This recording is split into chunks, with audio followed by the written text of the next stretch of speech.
adalah salah satu pulau yang terdapat di Indonesia yang dikenal karena memiliki pegunungan berapi yang hijau, terasering sawah yang unik, pantai dengan view matahari terbenam terbaik, dan terumbu karang yang cantik. Terdapat banyak tempat wisata religi seperti Pura Uluwatu yang berdiri di atas tebing. Di selatan, kota pesisir Pantai Kuta menawarkan wisata hiburan malam yang tak pernah sepi, sementara Seminyak, Sanur, dan Nusa Dua dikenal dengan suguhan resort yang populer. Pulau Bali juga dikenal sebagai tempat untuk relaksasi dengan yoga dan meditasi. Keindahan alam Bali dapat disimak pada tayangan berikut ini.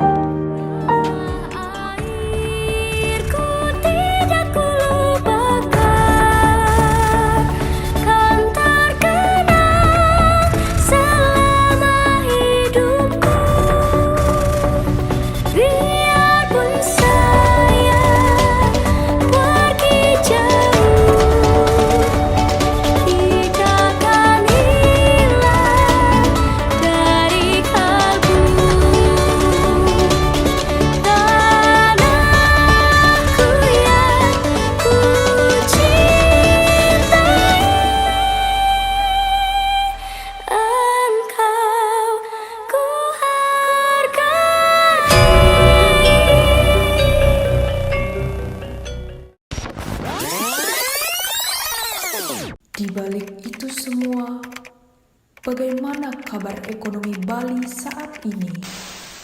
COVID-19 yang terus meningkat mengalami minus. Padahal di tengah pandemi COVID-19, kami ukur terakhir adalah Presiden Joko Widodo terkait Coronavirus Disease 2019 atau COVID-19 yang mewabah secara global telah berdampak pada sektor pariwisata di Bali.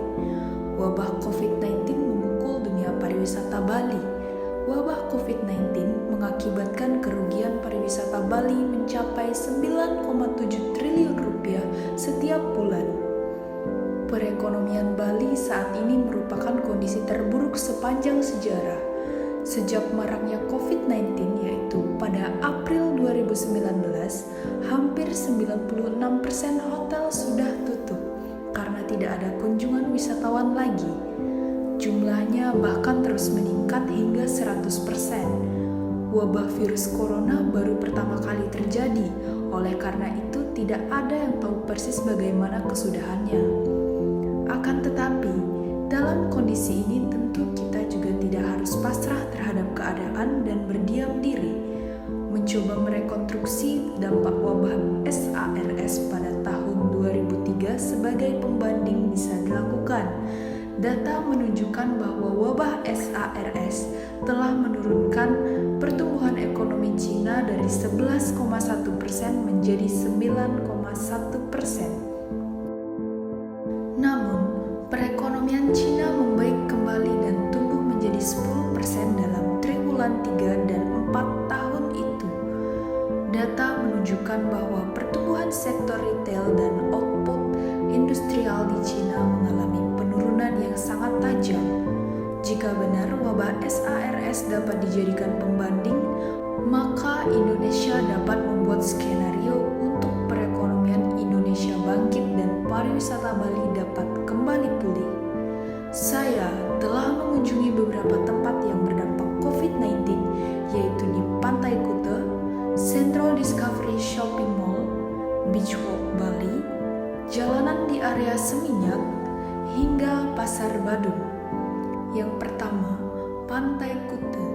Di tepi jalan Pantai Kuta semenjak diadakannya PSBB tampak sangat sepi. Biasanya ada saja wisatawan pengunjung yang menikmati sunset di pantai dan juga orang-orang yang berjualan di tepi pantai. Namun kali ini saya hanya melihat satu pedagang saja, yaitu pedagang lumpia. Yang kedua, Centro Discovery Shopping Mall. Centro Discovery Shopping Mall sempat tutup pada April 2020. Namun, kali ini sudah mulai dibuka kembali, akan tetapi Centro kali ini sangat sepi pengunjung. Hanya ada 3-10 orang pengunjung saja yang pergi ke sana.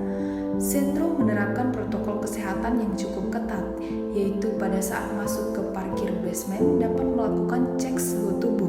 Pada saat masuk ke mall juga dilakukan pengecekan suhu tubuh dan diwajibkan untuk mencuci tangan sebelum masuk. Yang ketiga, Beach Walk Bali. Pada Beach Walk Shopping Mall, pengunjung yang berdatangan sudah mulai normal seperti biasanya. Peraturan teknis terkait penerapan protokol kesehatan sejak April 2020 dan hingga saat ini masih terus dalam proses penyempurnaan, yaitu wajib masker, intensif screening dengan pengukuran suhu badan, dan digital check-in di pintu masuk. Pembatasan jumlah pintu masuk yaitu salah satu anggota keluarga wajib meng-scan barcode yang telah disediakan untuk mengisi data diri, pengaturan jarak tempat duduk, line antrean, pengaturan pintu masuk dan keluar setiap tenan, pembatasan jumlah orang di dalam lift pengunjung maksimal 5 orang, penyediaan hand sanitizer, dan selalu melakukan pengumuman penerapan protokol kesehatan secara berkala setiap 45 menit hingga 1 jam sekali. Yang keempat, jalanan di area Seminyak. Seminyak terkenal dengan suguhan resort dan aneka macam oleh-oleh khas Bali seperti handicraft. Biasanya banyak art shop dengan desain seni yang unik di area Seminyak. Namun semenjak maraknya COVID-19, banyak penjual yang menutup art shopnya. Selain itu, jalanan juga sepi dari yang biasanya selalu macet. Yang terakhir, Pasar Badung.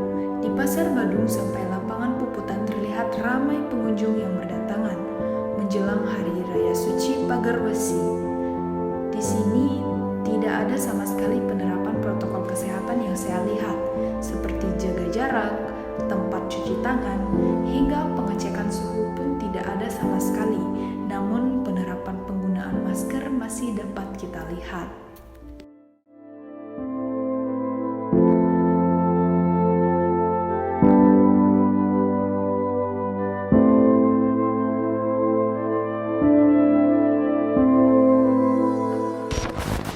Selain dampak-dampak yang telah saya sebutkan, masih banyak dampak COVID-19.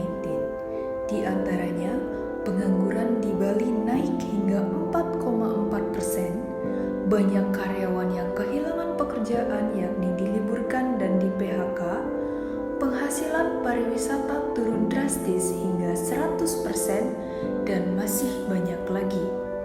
Lalu, bagaimana Indonesia pada umumnya dan Bali khususnya dapat bangkit?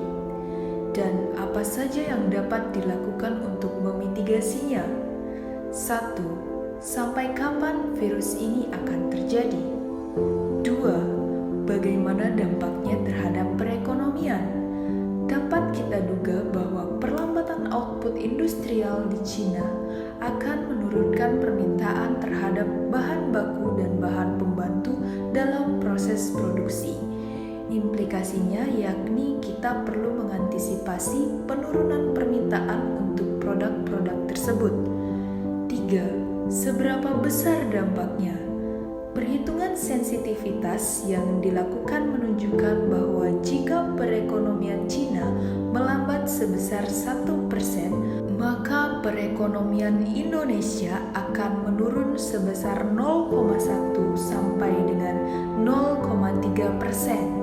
Dapat dibayangkan bahwa dampak sepanjang paruh pertama 2020 cukup signifikan. Dengan skenario ini, ada risiko pertumbuhan ekonomi di Indonesia akan berada di bawah 5% di tahun 2020 jika tidak melakukan mitigasi. 4. Bagaimana dengan pariwisata Bali? Dalam hal ini, pemerintah dapat membantu untuk mendorong sektor pariwisata dengan memberikan subsidi, baik berupa potongan harga bagi jasa angkutan pesawat, bus, atau penginapan agar sektor pariwisata tetap berjalan. Para penyelenggara wisata, baik itu hotel atau tempat wisata lainnya, harus benar-benar disiplin terhadap protokol kesehatan. Pengelola tempat wisata juga dituntut menyediakan tempat cuci tangan, serta wajib memakai masker, baik itu pengunjung maupun pengelola wisata.